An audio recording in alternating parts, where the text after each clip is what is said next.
Olá, meus queridos alunos do segundo ano. Estou passando por aqui, gravando esse vídeo, convidando vocês a assistirem essa aula explicativa do nosso assunto, técnicas de recrutamento e seleção. E o que são técnicas RS, de recrutamento e seleção? São técnicas executadas por profissionais de recursos humanos, profissionais de RH. Essas técnicas além da entrevista presencial, entrevista online, tem os vídeos, simulações, tem um mapeamento comportamental, alguns testes que são utilizados. Tudo isso são técnicas utilizadas para poder conseguir melhor resultado e melhor assertividade no processo. E aí também tem essa pergunta: por que é recomendado inovação nas técnicas de RS, de recrutamento e seleção? É recomendado inovar justamente para que não caia na mesmice. Muita gente já sabe de cor e salteado o que é que vai responder na entrevista.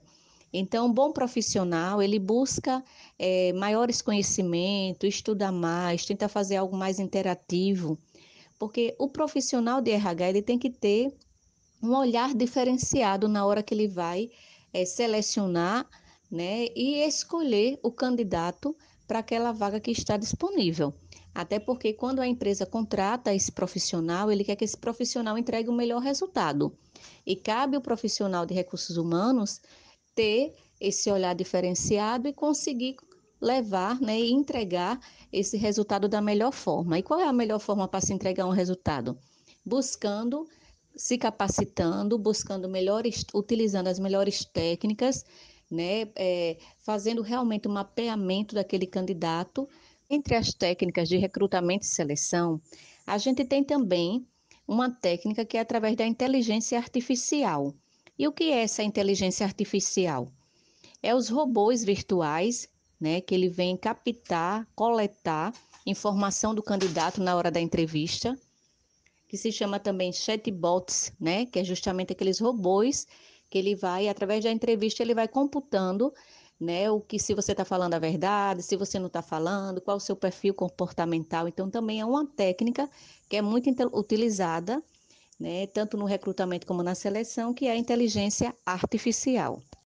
Entre as técnicas de recrutamento e seleção, a gente tem também uma técnica que é através da inteligência artificial. E o que é essa inteligência artificial?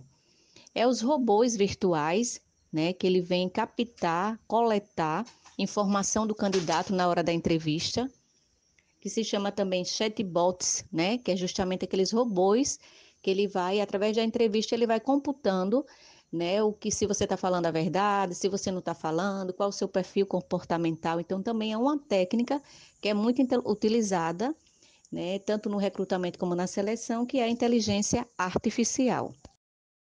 E também temos como técnica, que foi bastante perguntado entre vocês, quando eu questionei, a partir do texto que eu coloquei na plataforma, a partir da aula que a gente debateu, no Google Meet, eu questionei que vocês elaborassem perguntas para que eu fizesse uma melhor explicação para vocês através do vídeo, que é esse vídeo que eu vou disponibilizar na plataforma.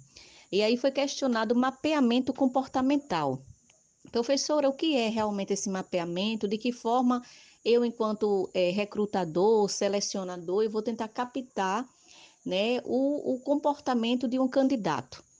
E aí, bem, o mapeamento comportamental, ele vai analisar o comportamento e o perfil comportamental através de testes, Existe teste específico, um dos testes muito falado é o DISC. Existe uma formação para que você seja, uma pessoa que você possa realmente trabalhar com ele. Então, quem trabalha com gestão de pessoas, recursos humanos, administrador, psicólogo, faz essa formação. Eu tenho essa formação do DISC, e esse teste a gente consegue realmente captar, o melhor comportamento, o que a gente está buscando. Um cargo de gerência, um exemplo. Um cargo de gerência, a gente precisa de uma pessoa que tenha um perfil de liderança, que seja uma pessoa que tenha iniciativa, que seja organizada. Então, são vários comportamentos que a gente vai precisar captar para que a gente consiga realmente entregar esse candidato para aquela vaga. A área de RH, ela é ampla, Então, se você quiser realmente se aprofundar nessa área, você pode fazer outras formações que complementam. E o analista comportamental, que é justamente esse teste que eu falei do DISC, ele é um complemento para quem já trabalha na área de RH. Assim como o coach, né, que a gente vai falar mais na frente, né, até o quarto bimestre a gente vai trabalhar um pouquinho do coach. Então, o coach também é um processo, né, que a gente de desenvolvimento, que também o RH trabalha muito, assim como o psicólogo também, né? Porque eu sempre digo que o RH e o psicólogo são duas áreas que se complementam. Teve uma pergunta bem pertinente que foi falando se o candidato ele tem o perfil comportamental da vaga que eu estou buscando, mas ele tem bastante tatuagem. Isso vai influenciar na contratação desse candidato?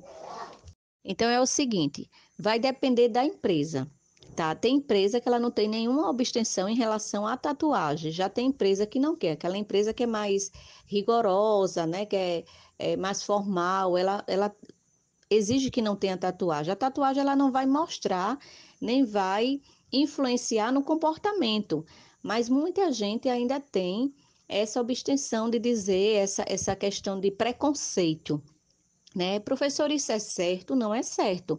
A empresa ela não pode exigir que seja preto, que seja branco, que seja alto, que seja baixo, que tenha idade ou não, mas é a realidade do mercado que a gente vive e quando a gente vai fazer uma reunião com a empresa que vai te contratar para fazer essa seleção e esse recrutamento, ela já diz o que é que ela está buscando. A gente tem que perguntar qual é o perfil que ela quer para que você vá buscar esse perfil para entregar a ela. Até porque ela está te contratando para você entregar aquele resultado que ela quer, né? Então, muitas vezes a empresa diz: olha, minha empresa é, é religiosa, é familiar, e aí a gente não gosta que tenha funcionário assim, assado, e aí você vai ter que buscar aquele perfil que a empresa quer, tá? Agora, muitas empresas não têm nenhuma abstenção, pelo contrário, tem empresa que quer que a pessoa tenha tatuagem, que seja bem moderno. Geralmente essas empresas de óculos, né, Chilimbis, empresa de surf, ele quer aquele jovem mais descolado. Mas isso aí é muito relativo, tá? Vai depender da empresa.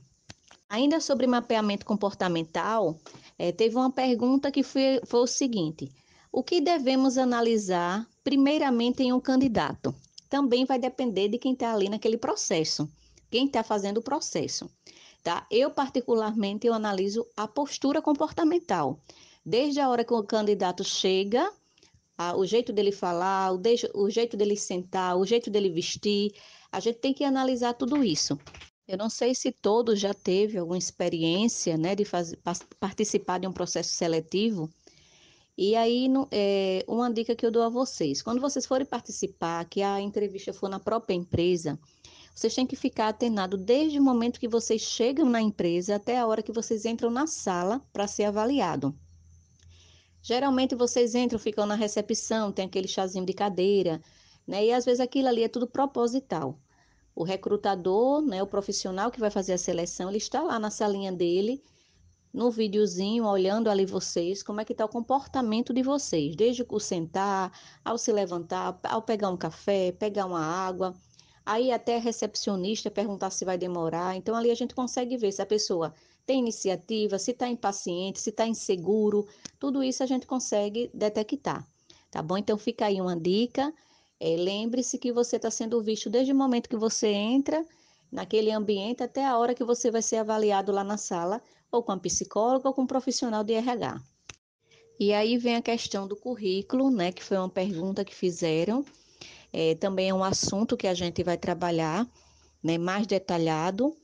Mas aí, como tem, né, a questão do recrutamento e seleção, então, para que exista um recrutamento e uma seleção, tem que ter o documento chamado currículo. Então, foi perguntado se o currículo online consegue se encontrar um emprego, né, através do currículo online. Bom, o currículo online é o mais indicado no momento. O currículo físico, a maioria das empresas estão optando pelo currículo realmente online, através do e-mail. Se tem alguma empresa que você deseja trabalhar, se você viu que está com vagas abertas, vai lá, entra no site, vai lá onde tem Trabalhe Conosco, encaminha teu currículo. tá? Ou geralmente o recrutamento ele é feito hoje, né, com as redes sociais, é feito através do Instagram, do Facebook, do WhatsApp. Sempre quando tem alguma vaga, o pessoal encaminha por esses meios. Então, geralmente eles pedem o quê?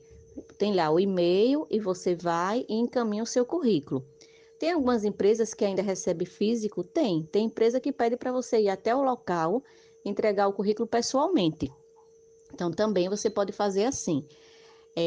Mas deixando claro que hoje é utilizado muito o currículo por e-mail e sim, muita gente são chamada a fazer a entrevista através do currículo que é enviado por e-mail.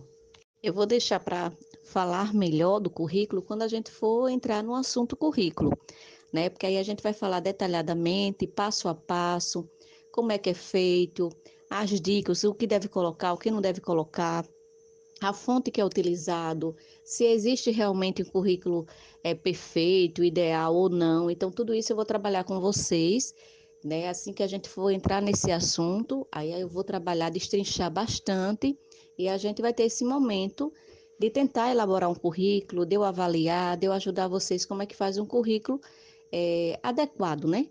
Vamos dizer assim, um currículo adequado para aquela função que vocês vão concorrer. E para finalizar, a última pergunta que foi realizada é se existe diferença entre uma entrevista online, virtual e uma entrevista presencial. Bem, eu vou falar pela experiência que eu tenho e que eu tive, né, com as duas modalidades. A entrevista online tem toda uma logística por trás. Às vezes o candidato ele não se sente tão bem, porque ele vai ter que estar ali abrindo a tela, querendo ou não aparece a residência dele.